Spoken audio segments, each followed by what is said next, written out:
Hello, my girls. Good morning. I am Neetu Singh, your English teacher. Again, we will come with our previous topic, that is synthesis, in which present participle we have covered, and then we will discuss past participle and perfect participle. Present participle में हम जब दो sentences को combine करते हैं तो हिंदी में हम उनको कंबाइन करते हुए सेंस निकालते हैं, जैसे जलते हुए, बैठते हुए, करते हुए, खाते हुए, बोलते हुए। तो ये वाली सेंटेंस की सेंस में निकलती है और वर्ब की फर्स्ट फॉर्म में आईएनजी लगती है। अब हम करेंगे पास्ट और परफेक्ट पार्टिसिपल। ठीक है, इसमें हमारा अधिकतर भूतकाल में काम हो चुका होगा। ठीक है, तो इसमें हम आज डिस्कस करेंगे past participle and perfect participle. Here is the some lines for past participle.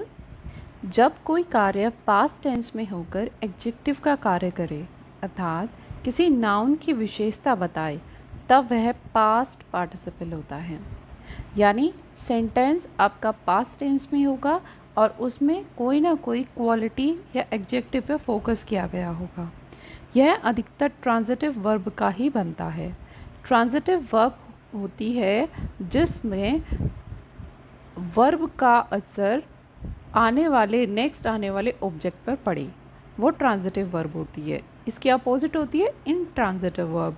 Intransitive verb होती है जिसमें वर्ब का यानी काम का किसी भी ऑब्जेक्ट पर असर नहीं पड़ रहा है, प्रभाव नहीं पड़ रहा है, तो यह अधिकतर ट्रांजिटिव वर्ब का ही बनता है। अतः इसे एक्टिव वॉइस में वर्ब की थर्ड फॉर्म से बनाना चाहिए। जब हिंदी में इसका अर्थ निकालते हैं तब अधिकतर क्रिया में क्या सेंस आता है? हुआ और या फिर हुए, बिना ता ती के, यानी हुआ और हुए होता है, करते हुए नहीं होता है।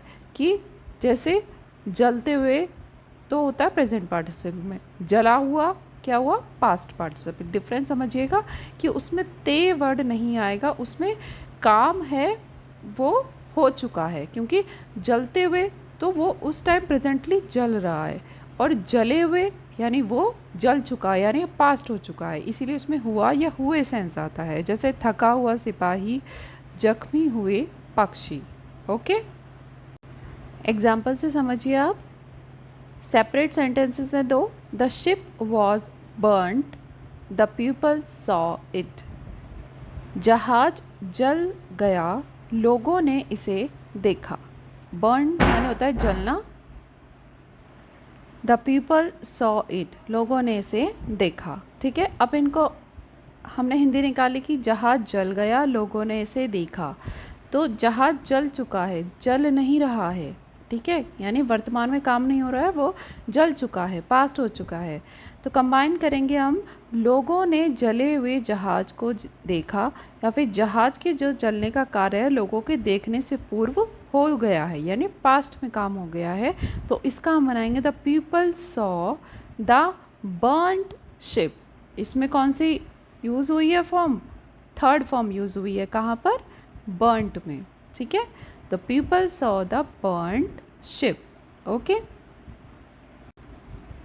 अगर यही सेंटेंस हम प्रेजेंट पार्टिसिपल का यूज़ करके बनाते तो कैसे बनता? प्रेजेंट पार्टिसिपल का सेंटेंस दिया होता, तो जैसे if same sentence is in present participle, separate sentences है हमारे पास। द शिप वॉज बर्निंग, वहाँ क्या था? The ship was burned.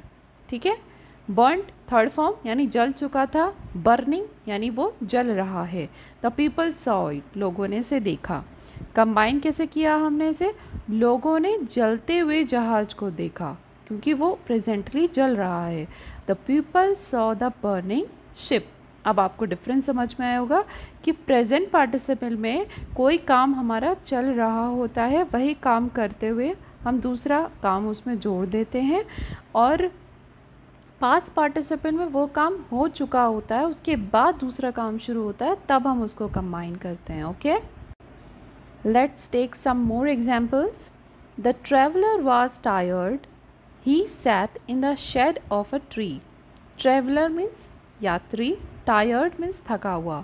यात्री वो थक चुका था, ही sat in the shed of a tree. He sat यानी बैठा in the shed of a tree. पेड़ की परछाई के यानी पेड़ की छाया के नीचे बैठ गया. तो tired traveler sat in the shed of a tree यानी थका हुआ यात्री पेड़ की छाया के नीचे बैठ गया. थका हुआ इसमें जो सेंस आया टायर्ड वर्ड इसीलिए यूज़ हुआ है. ठीक है. नेक्स्ट है the boy has lost his books he is searching them. The boy has lost means खोना. हिज बुक्स लड़का अपनी किताबें खो चुका है. ही इज़ सर्चिंग दैम वह उन्हें ढूंढ रहा है. ठीक है. तो the boy is searching boy क्या ढूंढ रहा है? हिज लॉस्ट बुक अपनी खोई हुई किताबों को. क्या सेंस हुआ आई इसमें? खोई हुई हुए हुआ ये सेंस आनी है ना इसमें. तो boy is searching his lost book इसलिए लॉस्ट यहाँ पर अंडरलाइंड है क्योंकि यहाँ पर पास्ट पार्टिसिपल यूज हुआ है. The next one the mangoes वर रॉटन. जो आम थे वो सड़ चुके थे. रॉटन माने सड़ जाना. वर रॉटन नबडी टच्ड दैम किसी ने भी उनको टच नहीं किया. ठीक है. तो सड़े हुए आम को किसी ने भी टच नहीं किया ये हिंदी में सेंस निकलेगी. तो नबडी टच्ड रॉटन मैंगोज. रॉटन यहाँ पर थर्ड फॉर्म यूज़ हुई है. ठीक है. रॉटन किसके लिए? मैंगोज़ के लिए क्योंकि वो सड़ चुके हैं. तो सड़े हुए मैंगोज़ या सड़े हुए आम. Okay. The next one the letter was badly written. Letter जो पत्र है वॉज बैडली रिटर्न बहुत बुरी तरह लिखा गया था. आई कुड नॉट रीड इट मैं उसे पढ़ नहीं सका. यानी उसकी हैंड राइटिंग इतनी बेकार थी कि वो पढ़ने में नहीं आ रही थी. ठीक है. इसका क्या बनेगा? I could not read the badly written letter. मैं नहीं पढ़ सका बुरी तरह लिखे हुए पत्र को. इसमें सेंस आई है लिखे हुए पत्र को. ठीक है. इसीलिए I could not read the badly written letter. Past participle अभी हमने किया. ठीक है. अब हम परफेक्ट पार्टिसिपल समझते हैं फिर दोनों का डिफरेंस करेंगे. ठीक है. यदि परफेक्ट पार्टिसिपल में क्या होता है? यदि एक कार्य दूसरे कार्य के प्रारंभ होने से पूर्व ही समाप्त हो जाए तब पहले कार्य को परफेक्ट पार्टिसिपल में बनाना चाहिए. और परफेक्ट पार्टिसिपल की किस में कैसे बनाते हैं? हैविंग के साथ थर्ड फॉर्म लगाते हैं. उसमें आईएनजी भी होता है और थर्ड फॉर्म भी यूज़ होती है. ठीक है. इसमें दोनों कार्यों का समान महत्व होता है. ठीक है. यानी जो दो सेंटेंसेस होते हैं उनमें जो भी वर्ब होती है वो मेन होती है हमारे लिए. हम किसी को नेग्लेक्ट नहीं कर सकते.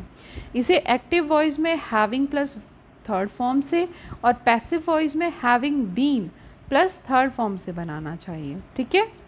आप एक्टिव वॉइस और पैसिव वॉइस को कैसे पहचानेंगे? क्योंकि जब आप एक्टिव पैसिव वॉइस कर चुके हैं तो पैसिव वॉइस में जो फंक्शंस होते थे जो भी फॉर्मेट लगता था अगर वो सेंटेंस में दिया हुआ है तो हम उसको हैविंग बीन प्लस वर्ब की थर्ड फॉर्म यूज़ करेंगे. ठीक है. हिंदी में जोड़ने पर इसमें अधिकतर क्रिया में कर शब्द लगता है. ठीक है. जैसे बनाकर, खाकर, रहकर. अब हम रिकॉल करते हैं प्रेजेंट पार्टिसिपल को. प्रेजेंट पार्टिसिपल में क्या सेंस निकलती है? बैठते हुए, खाते हुए, गाते हुए. पास्ट पार्टिसिपल में क्या निकलती है? बैठे हुए, खाए हुए, चले हुए, जले हुए, हुए वाली सेंस निकलती है. अब ये परफेक्ट पार्टिसिपल है. इसमें कंबाइन करते हुए हमारी निकलती है बनाकर, खाकर, रहकर, बोलकर, बैठकर. ठीक है. ये सेंस निकलती है. सेंटेंस देखिए इसमें सेपरेट सेंटेंसेस हैं. He built a house in the city. Built means बनाना. He built a house in the city उसने शहर में एक घर बनाया. ही लेफ्ट हिज विलेज उसने अपना घर छोड़ दिया. अब इसमें दो सेंटेंस जैसे हमको बताया था कि एक काम पूरा हो जाने के बाद दूसरा काम शुरू होता है. ही बिल्ट अ हाउस उसने शहर में एक घर बनाया. घर कंप्लीट हो गया उसके बाद उसने अपने गांव छोड़ दिया. जो गांव में रहता था वो घर छोड़ दिया. ही लेफ्ट हिज विलेज. अब इसको हम कंबाइन करेंगे. उसने घर बनाकर शहर में घर बनाकर गांव छोड़ दिया। तो इसमें सेंस क्या आई, बनाकर, घर बनाकर। तो having built a house in the city comma he left his village. Okay, next one, I had lived in this town for 5 years। मैं इस कस्बे में, टाउन मीन्स होता है कस्बा, इस कस्बे में पिछले 5 साल से रह चुका हूँ या रह रहा हूँ। I knew every one, new मैं हर किसी को जानता था, यानी मैं उस सिटी में 5 साल से रहता था। अब आई न्यू एवरी वन, इसलिए मैं वहाँ पर सभी को जानता था। न्यू यहाँ पर जो वर्ड है ये है आपकी सेकेंड फॉर्म। तो इसमें क्या आएगा, फर्स्ट फॉर्म क्या होती है इसकी, नो, नो, न्यू, नॉन। तो आई न्यू एवरीवन, मैं हर किसी को जानता था वहाँ। ओके, इसका बनेगा having lived in this town for 5 years I knew everyone, यानी इतने साल तक रहने के बाद, यानी इतने साल तक रहकर मैं सबको जान चुका हूँ। Having lived in this town for 5 years I knew everyone. आपका कन्फ्यूजन थोड़ा क्लियर करने के लिए ये एक एग्जाम्पल दिया हुआ है। कंपेयर करो, पहले तुलना करो कि क्या है, देन जॉइन सेंटेंसेस, उसके बाद जॉइन करना है। सेपरेट सेंटेंस दे रखा है आपको, he ate his food. Eat की थर्ड फॉर्म है कि उसने अपना खाना खाया। He went out to play, और वह खेलने चला गया। तो ईटिंग हिज फूड, अपना खाना खाकर, ठीक है, खाते हुए, he went out to play. अब ये यहाँ पर जो सेंटेंस है ये वाला, ही एट हिज फूड, ये आपका है पास्ट में, यानी इसका पास्ट पार्टिसिपल बनेगा। ही एट हिज फूड, उसने अपना खाना खाया। He went out to play, और वह खेलने चला गया। तो ईटिंग हिज फूड ये यहाँ पर गलत आएगा, क्योंकि अगर यहाँ पर होता he is eating his food तो यहाँ पर ईटिंग हिज फूड सही होता। तो ये वाला जो सेंटेंस है यहाँ पर गलत है, ये वाला सेंटेंस यहाँ पर गलत है। ईटिंग नहीं आएगा क्योंकि यहाँ पर एट सेकेंड फॉर्म है। ये बनेगा आपको परफेक्ट से, हैविंग ईटन हिज फूड, यानी अपना खाना खा कर, he went out to play, वह खेलने चला गया। ईटिंग प्रेजेंट पार्टिसिपल में यूज़ होता है, और हैविंग ईटन यानी खाकर परफेक्ट पार्टिसिपल में यूज़ होता है। ओके, इसके 2 एग्जाम्पल और देख लेते हैं। The teacher taught the students, he went home. The teacher, अध्यापक, टॉट यानी पढ़ाया, द स्टूडेंट्स यानी बच्चों को अध्यापक ने पढ़ाया, ही वेंट होम और वह घर चला गया। तो हैविंग टॉट यानी बच्चों को पढ़ाकर वह अध्यापक घर चला गया। क्योंकि यहाँ पर जो आपका ये वाला सब्जेक्ट है ही, ये टीचर सेम पर्सन है, तो यहाँ पर इसका प्रोनाउन यूज़ हुआ है। तो हम जब न्यू सेंटेंस कंबाइन करेंगे तो इसका एक्चुअल सब्जेक्ट यूज़ करेंगे, टीचर। तो हैविंग टॉट द स्टूडेंट यानी बच्चों को पढ़ाकर, the teacher went to home कि अध्यापक घर चला गया। नेक्स्ट है शी कुक्ड द फूड, उसने खाना बनाया। She put it in the fridge, उसने इसे फ्रिज में रखा। ठीक है, इसमें दोनों सेम ही हैं हमारे, शी तो इसमें चेंज करने की ज़रूरत नहीं है। अगर यहाँ पर नाम दिया होता Radha, cook the food, she put it in the fridge, तो हम यहाँ पर राधा यूज़ करते हैं। तो हैविंग कुक द फूड यानी खाना बनाकर, she put it in the fridge, उसने उसे किसको, खाने को फ्रिज में रख दिया। ओके, यहाँ पर आपके पार्टिसिपल कंप्लीट हो जाते हैं, प्रेजेंट पार्टिसिपल, पास्ट पार्टिसिपल और परफेक्ट पार्टिसिपल। ये आपके सिंथेसिस में आते हैं, एग्ज़ाम में 1 या 2 नंबर के आते हैं। सेंटेंसेस आपको दिए होते हैं सिंपल, आपको इनकी हिंदी निकाल कर एग्जैक्ट टेंसेस के अनुसार फिर कंबाइन करना होता है। प्रेजेंट पार्टिसिपल में हमारी सेंस निकलती है ते हुए के सेंस में कि काम चल रहा है, वो करते हुए हमने दूसरा काम किया है। पास्ट पार्टिसिपल में हमारी सेंस निकलती है कि वो काम हो चुका है और उसके बाद तुरंत एक काम हुआ है। ठीक है, जैसे आपको एग्जाम्पल बताया था मैंने, the ship was burn, the people saw it, कि जले हुए जहाज़ को लोगों ने देखा। ठीक है, और परफेक्ट पार्टिसिपल में सेंस आती है हमारी बनाकर, खाकर, सोकर, बैठकर। ठीक है, तो ये हमें पहले क्या करना होता है, मेन हमारा होता है कि पहले हम उसकी हिंदी निकालें। अगर हमारा हिंदी में सेंटेंस में सेंस वही आ रही है जो हमें लानी है, तो हमारा इंग्लिश में बिल्कुल सही बनेगा। प्रेजेंट पार्टिसिपल में वर्ब की फर्स्ट फॉर्म में आईएनजी यूज़ करते हैं, पास्ट पार्टिसिपल में वर्ब की थर्ड फॉर्म यूज़ करते हैं और परफेक्ट पार्टिसिपल में हम हैविंग के साथ वर्ब की थर्ड फॉर्म यूज़ करते हैं और पैसिव वॉइस में हैविंग बीइंग के साथ वर्ब की थर्ड फॉर्म यूज़ करते हैं। ओके, आई होप आपको क्लियर हो गया होगा।